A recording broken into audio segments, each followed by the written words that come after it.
Vamos a hablar un poco del contexto rápidamente, los desafíos a los que nos enfrentamos como ingenieros biomédicos durante este tiempo, qué respuestas fueron las que hemos y estamos dando todavía, algunas lecciones aprendidas y un pequeño espacio de preguntas y respuestas al final de la presentación.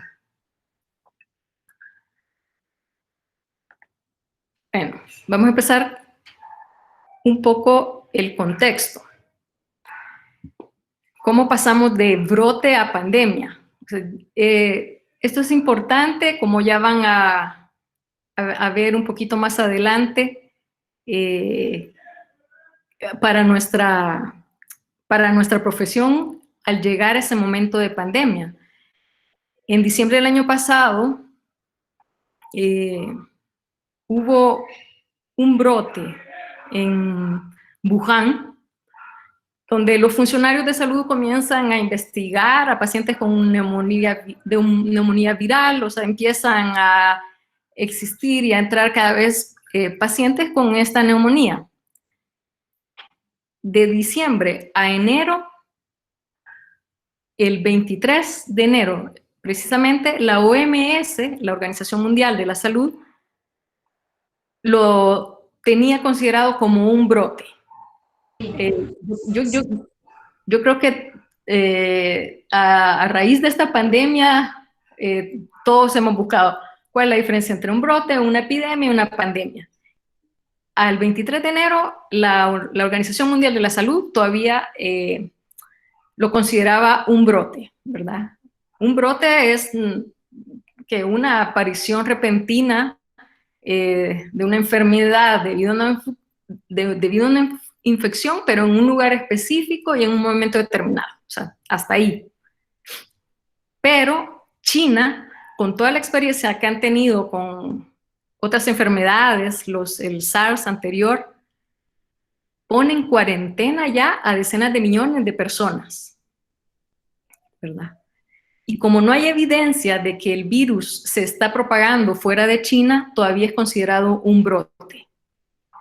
Ya el 30 de enero, la OMS declara que este virus es una emergencia global. O sea, pasamos ya de brote a una emergencia global. Ya China reporta 7.711 casos y 170 muertes. Y empiezan a aparecer los primeros casos confirmados en India, Filipinas, Rusia, España, Suecia, Reino Unido, Australia, Canadá, Japón, Singapur, Estados Unidos, Vietnam, los Emiratos Árabes Unidos. Eso fue el 30 de enero. El 11 de febrero ya le ponen nombre. Entonces, la OMS anuncia que esta enfermedad se va a llamar COVID-19, porque es una enfermedad que es causada por un coronavirus y apareció en el año 2019. Y ahí empieza quizás la historia y cómo todo esto se desencadenó en una forma tan rápida y masiva, ¿no? El 8 de marzo, Italia es el primer gobierno europeo que instaura la cuarentena. O sea, Italia ha sido uno de los países más golpeados y de los que quizás las mayores lecciones aprendidas las hemos tomado de Italia, ¿verdad? Ellos son prácticamente los que marcaron paso en esta pandemia, porque lo golpeó y mucho, ¿no? Ya el 11 de marzo, la OMS declara que el brote de coronavirus, que en un momento se pensaba que era nada más un brote, ya es una pandemia, ¿no? Y ahí ya empezamos a ver que empiezan a cerrar las fronteras, las cuarentenas alrededor de todo el mundo, ¿verdad? Y nadie fue exento de esto. Y cada quien fue probando, esto fue a prueba y error, ¿no? O sea, Suecia dijo, no, o sea, no cierro, no declaro cuarentena, y después el problema, y el Reino Unido igual. Ha sido a prueba y error. Ahora, mucho se ha hablado de los trabajadores de salud, ¿no? Que han sido y que son los héroes en la primera línea de batalla ante esta emergencia del COVID-19. Pero el gran aumento en la demanda de ventiladores y otros equipos médicos en un periodo tan corto de tiempo pusieron bajo las luces del escenario a otro actor importante en el sector salud, y ese fue el ingeniero o ingeniera biomédico, ¿no? El mundo entonces vuelve su mirada hacia los ingenieros biomédicos. ¿Por qué? En busca de guía técnica para comprar insumos, equipos de protección personal, equipos, todo lo que gira alrededor de la atención de esta pandemia.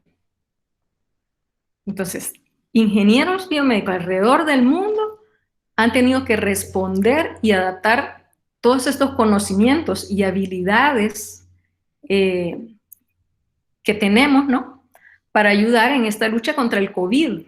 Dejar a un lado las tareas cotidianas y entrar de lleno a esta respuesta mundial, ¿no?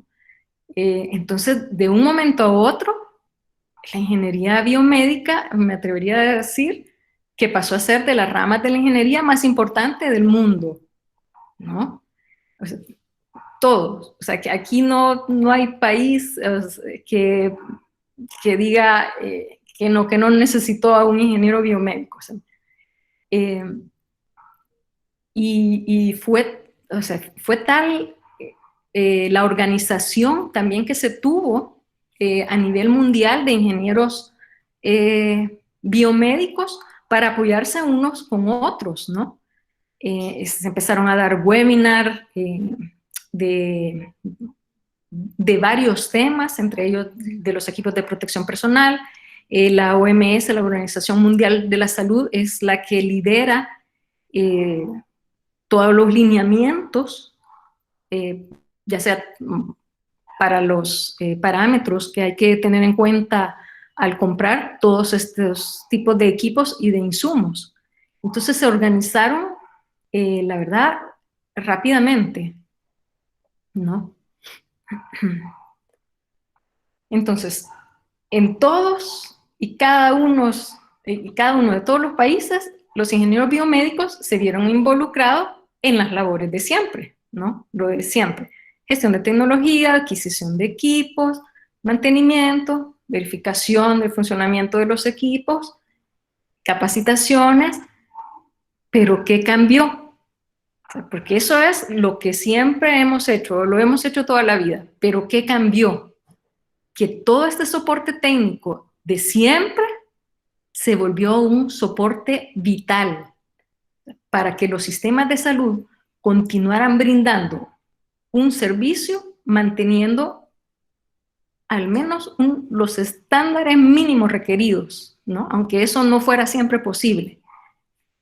Entonces pasamos a ser de un simple soporte técnico y de que lo hacemos ya todas estas tareas a diarias que nadie se da cuenta de lo importante que son todas esas pequeñas tareas que al sumarlas es un trabajo enorme, y en esta pandemia se ha comprobado. Al inicio de esta pandemia no había un dimensionamiento real, o sea, nadie había dimensionado el problema que se iba a volver o el problema que se venía, ¿no? Y ese problema de percepción de que nadie dimensionó fue parte del mismo problema. Como les mencioné, en Italia, que fue de los países más afectados, después que se detectó el primer caso positivo en febrero, hubo una explosión de casos. ¿Y qué pasó? Las unidades de cuidados intensivos se comenzaron a saturar y fue necesario establecer otras áreas para ventilar a pacientes e incluso con otro tipo de dispositivos, ¿no? Ya no era la cama UCI como tal, sino que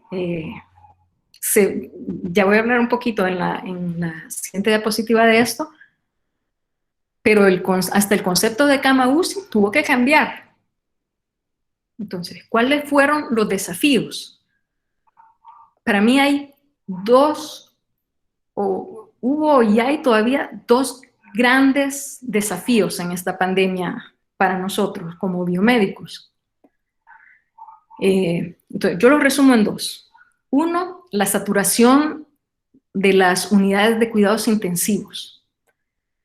O sea, ese fue un gran desafío porque estaba la necesidad de crear más de estas unidades, o sea, unidades de cama UCI, pero sin el espacio adecuado disponible para eso. O sea, ustedes saben todo lo que implica un espacio de UCI. O sea, no solo son los equipos médicos que están asociados a ese espacio, a esa cama, sino toda la infraestructura e instalaciones que supone ese espacio, ¿no?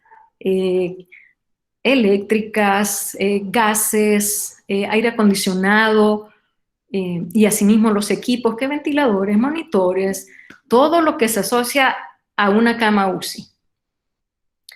Entonces, el sistema y en consecuencia nosotros como ingenieros biomédicos nos vimos en la necesidad de revisar estos estándares mínimos de funcionamiento dada la sobrecarga que supuso esta crisis, ¿no? O sea, vamos viendo cómo ese concepto se va, digamos, degradando, entre comillas. O sea, no es que al final con un ambú iban a estar los médicos, no es eso, sino que es de que a medida que se fue saturando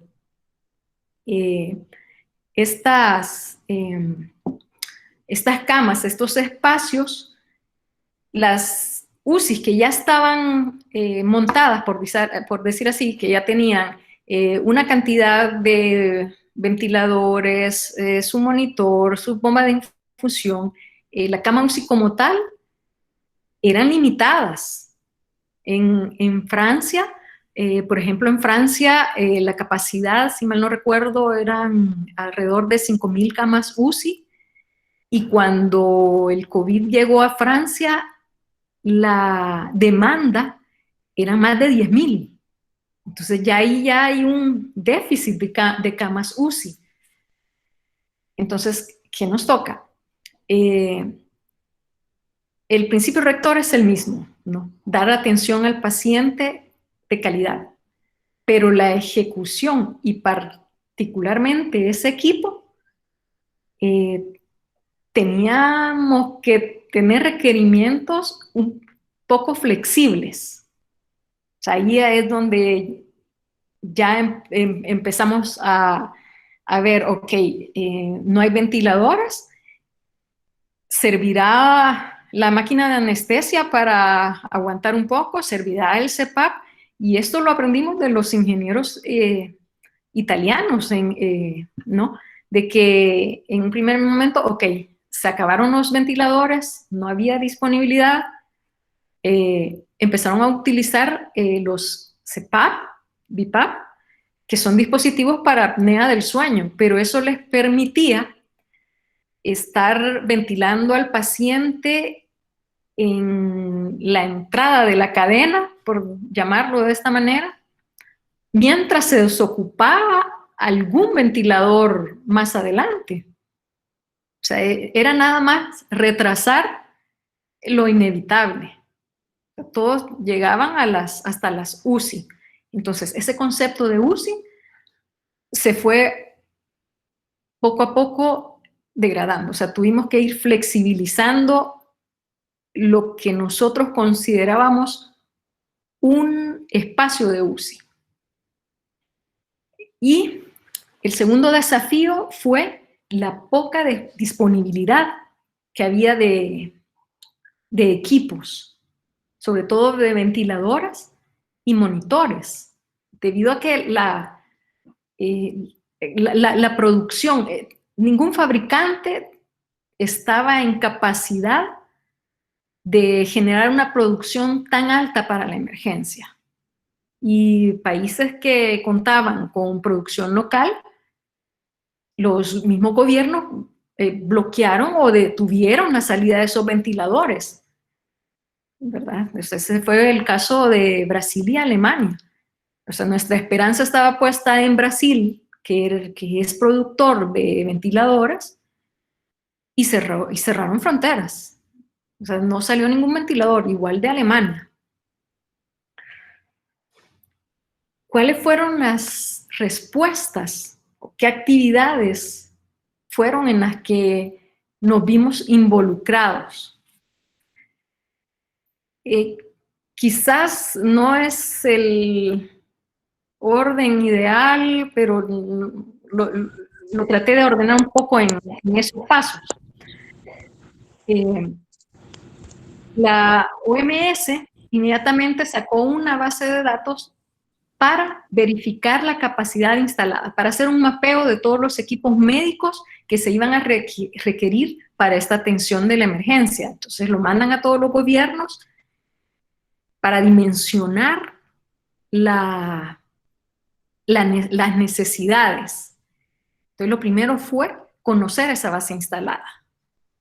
¿Y quiénes son los que conocen o deberían conocer cuál es esa capacidad instalada? Los ingenieros biomédicos. O sea, de entrada empezamos a estar bajo el foco, ¿no? Luego, elaborar esos listados de equipos prioritarios para la atención en la emergencia. O sea, era una cantidad, pero había que priorizar, ¿no? Porque no todo estaba disponible en el mercado y hubo que hacer una priorización de cuáles iban a ser estos equipos para poder afrontar esta emergencia. Estos listados, como le digo, la OMS es la que ha liderado todos los lineamientos en esta pandemia. Ustedes fácilmente pueden entrar al sitio de la OMS y ahí encontrarán los listados, tal cual les digo, la herramienta que utilizaron para el mapeo de estos equipos.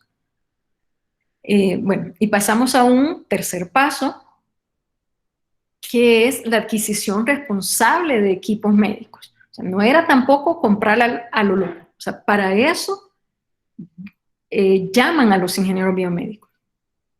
A nivel regional, mi experiencia fue a nivel regional con UNOPS, la Oficina de Servicios para Proyectos de las Naciones Unidas. Inmediatamente, países que no contaban con ingenieros biomédicos tenían la necesidad de validar qué equipo comprar. O sea, porque en el mercado hay muchas marcas de ventiladores y no todos podrán tener los estándares requeridos, pero en estos momentos, ¿qué compramos y qué no? Se empieza a formar una fuerza, ¿no? O un grupo de trabajo de ingenieros biomédicos a apoyar a las oficinas que no contaban con ingenieros biomédicos. O sea, hubo un momento en que cada uno tenía quizás 2, 3 países, o sea, apoyando a otras oficinas. O sea, no se daba abasto como ingenieros biomédicos, o sea, simplemente no se daba abasto. O sea, la cantidad que había de especificaciones que había que revisar, que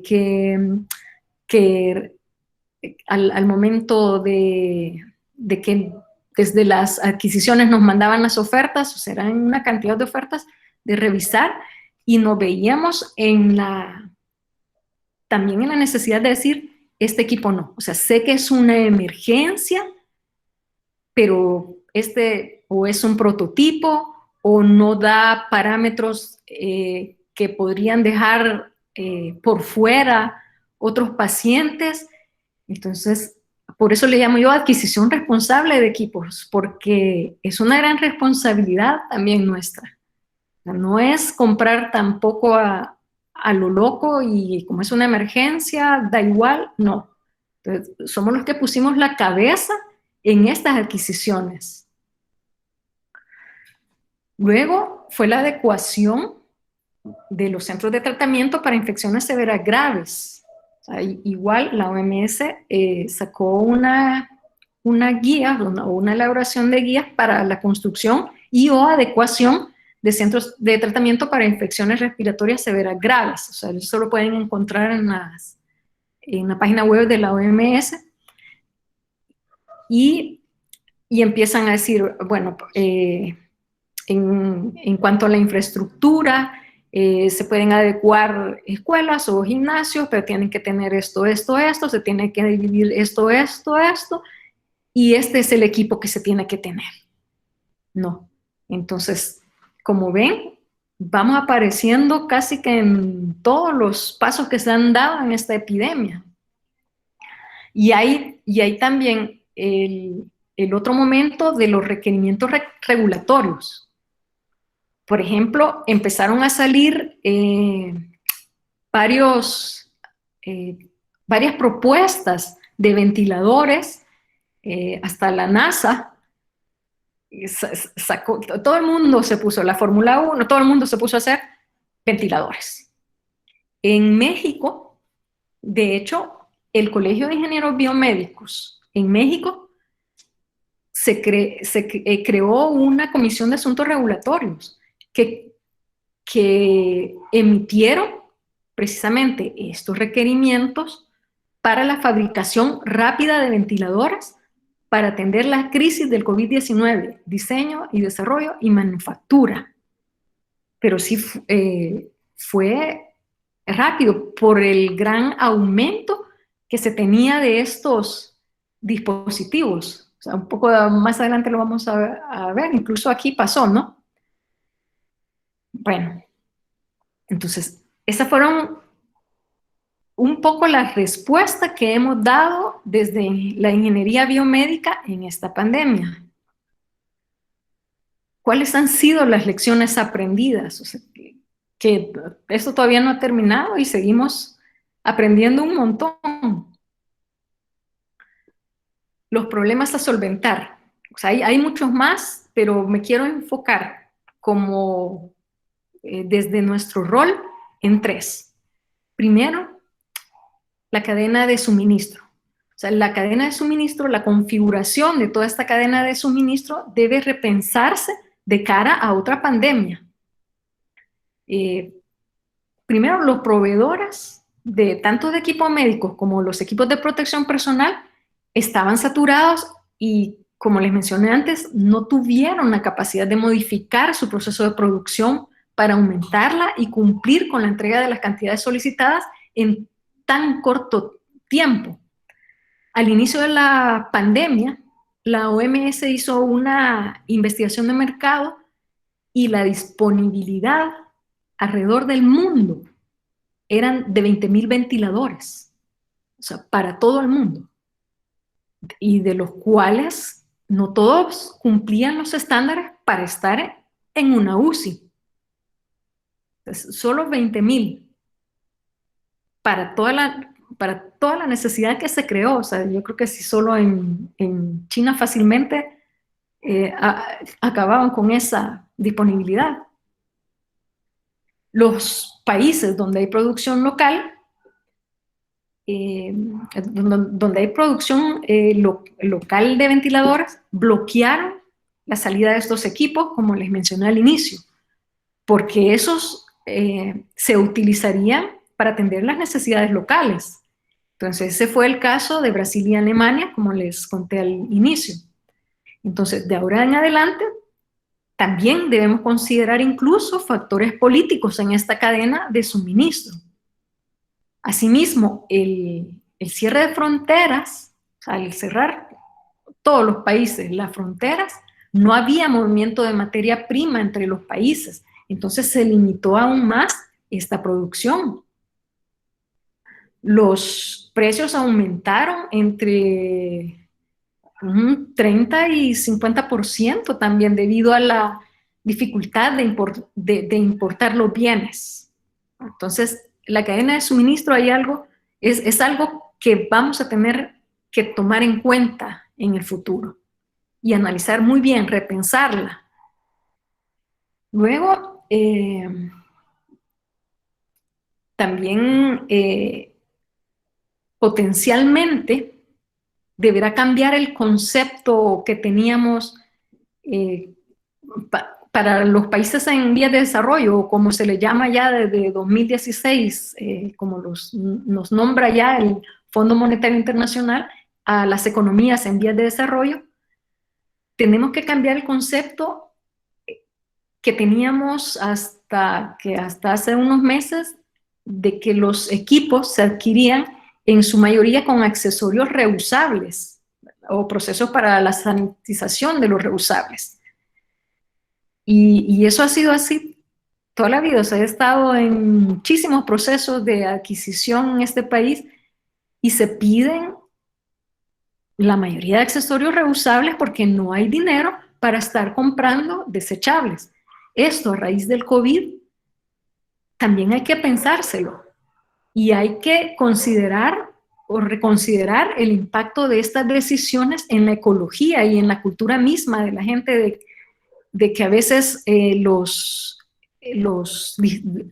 consumibles de un solo uso los esterilizan 1, 2, 3 veces en los hospitales, precisamente por la falta de dinero para comprar accesorios. Pero con el COVID, ya esto de accesorios reusables nos lo tenemos que plantear también, ¿no?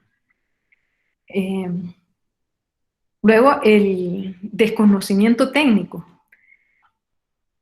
De ahora en adelante, también tenemos que diversificar y aumentar nuestro abanico de dispositivos médicos, porque nos ha tocado aprender en el camino todo lo de equipo de protección personal, que no lo vemos en ningún lado de la carrera. O sea, eso lo veíamos algo lejos, en lo que quizás nunca íbamos a participar, y error.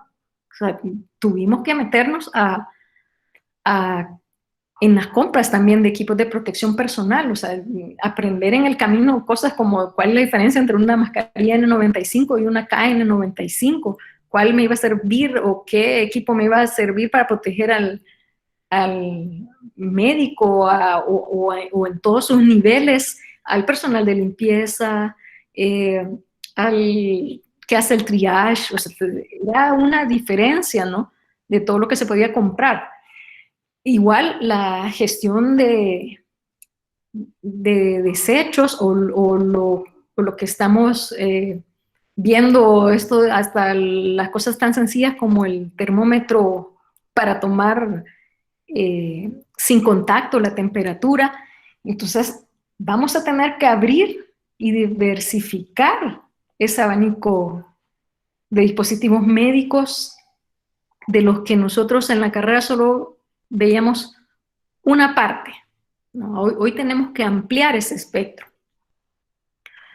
Luego, la infraestructura sanitaria. O sea, a raíz de esta pandemia también nos damos cuenta de que las infraestructuras sanitarias no eran tan flexibles para adecuar rápidamente el uso de los espacios para una pandemia.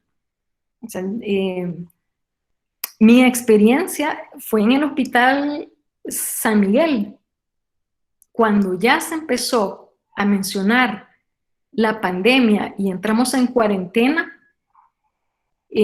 Bueno, yo decía, ¿cuál cuarentena? Porque a mí me tocó trabajar durante la cuarentena para tener listo y equipado el Hospital de San Miguel y que se pudiera usar para esta emergencia. Entonces nos vimos en la necesidad de adecuar. Sin mentirles, en el día recibía al menos 5 llamadas preguntándome lo mismo: ¿cuántas camas UCI tenemos? ¿Cuántos ventiladores hay disponibles? ¿Se pueden convertir en UCI los espacios de hospitalización? ¿Qué otros espacios contamos y en los que podamos atender esta emergencia?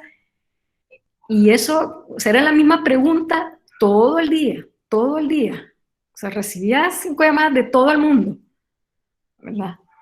y a trabajar de la mano con estas comisiones que llegaban a ver la infraestructura y escoger el flujo más adecuado para evitar las infecciones o cerrar una parte del hospital. Entonces, tenemos que repensar también de ahora en adelante esas infraestructuras, ¿no? Eh, También como lecciones aprendidas hubo buenas intenciones. Ahí vimos que se empezaron a utilizar otro tipo de ventiladores por la escasez, como les mencionaba, los CPAP, las máquinas de anestesia. En un momento hasta las máquinas de anestesia se tuvieron que usar para ventilar pacientes. Aparecieron este tipo de nuevos ventiladores por todos lados, ¿sí? En Ruanda, no crean que solo aquí, o sea, en Ruanda, Colombia, en muchos países todos empezaron a diseñar sus propios dispositivos para, para ayudar, ¿no?, a esta pandemia. El conectar 2 pacientes por ventilador también fueron otra de esas buenas intenciones. Cuando yo digo pero, o sea, sí ayudaron un momento, pero los resultados no fueron los que se esperaron. O sea, el ventilar a 2 pacientes con un mismo ventilador suponía un mayor cuidado y tener que programar esos parámetros simultáneos, encontrar 2 pacientes casi con las mismas condiciones, ¿no?, para hacer eso. Estos prototipos, ¿en cuánto tiempo iban a armar? Yo cuando salieron aquí que la Universidad Salvadoreña desarrolla respiradores mecánicos, hicieron uno. O sea, no tengo desconocimiento si ya hay una producción masiva de esos respiradores, no lo creo, porque en ningún lado ha pasado eso. O sea, crean uno, o sea, el prototipo, pero no hay, o sea, desde el momento en que está encerrada la frontera, no tenemos materia prima para poder hacer en cantidad ese tipo de dispositivos. Bueno, acciones futuras. Me he enfocado, el mensaje que les quiero dejar para tener en cuenta, uno, es los planes de contingencia. O sea, tenemos que tener o contribuir a armar estos planes de contingencia para dar una respuesta más inmediata y evitar que esta situación se salga de control. El uso básico de los equipos, el doble uso de algunas áreas, los flujos hospitalarios, considerar las monitorizaciones centralizadas.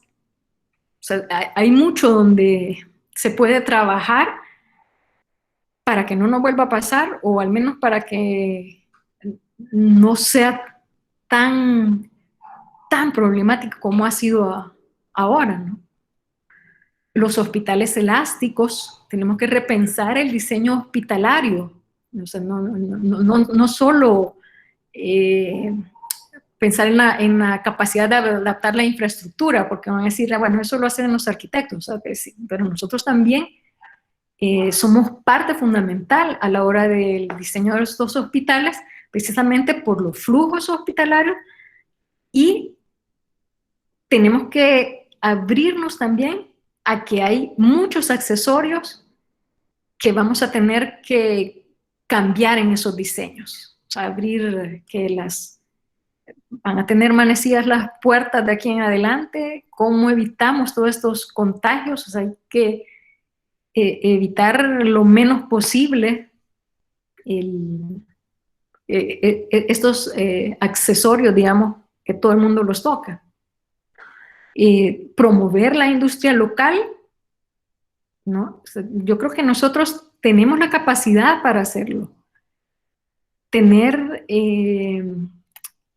listo en caso de pandemia ya prototipos pensados, no esperar a que tengamos una pandemia encima para empezar a trabajar el prototipo. Yo creo que la universidad es buen lugar para liderar esto, precisamente porque somos la única universidad que tenemos la ingeniería biomédica, ¿no? Entonces, había que ver, repensar también. O sea, estas tres cosas son las que tenemos que irle dando cabeza como ingenieros biomédicos para para estar mejor preparados en futuras situaciones que se puedan presentar, ¿no? Bueno, hasta aquí con mi presentación y con gusto, si tienen alguna pregunta,